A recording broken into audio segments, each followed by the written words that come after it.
তারা তাদের স্বপ্নের কল্পনার কথা বললো, তোমরা তাদেরকে প্রশ্ন করো।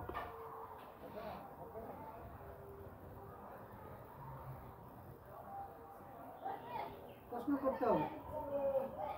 কোনো প্রশ্ন নাই যে দিদি আমি দেখলাম? হ্যাঁ জি, হ্যাঁ করো।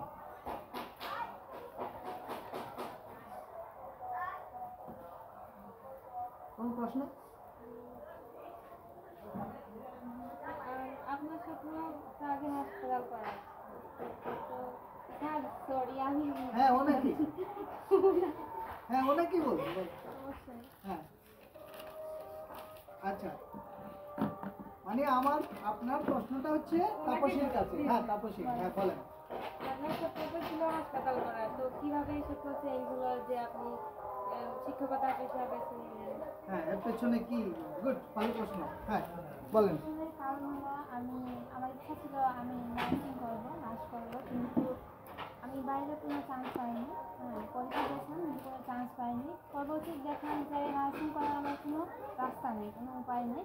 তাই ভাবলাম যে বাসায় থেকে বিভিন্ন ধরনের বই আলোচনা করি, পড়াশোনা করি, এরপর শিক্ষকের জন্য আবেদন করি, এরপর টিচারের কাজ করবো। এটাই সোজা কথা, সে চেষ্টা করেছে কিন্তু সুযোগ হয়নি।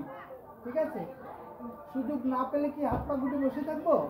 হ্যাঁ, নিজে খুব হব যে আমি আমার হইলো না, আমার দ্বারা আর কিছু হবে না, এটা কি বলবো? হ্যাঁ বলবো না। তার মানে বিকল্প পথ বেছে নেব, একটা ঠিক করব। আচ্ছা এটা না হয়েছে তো কি হয়েছে, এটা তো আছে। হ্যাঁ মানে এই যে একটা মানে বিকল্প পথ খুঁজে নেওয়া, এটা একটা কাজ স্বপ্ন বাস্তব। এই যে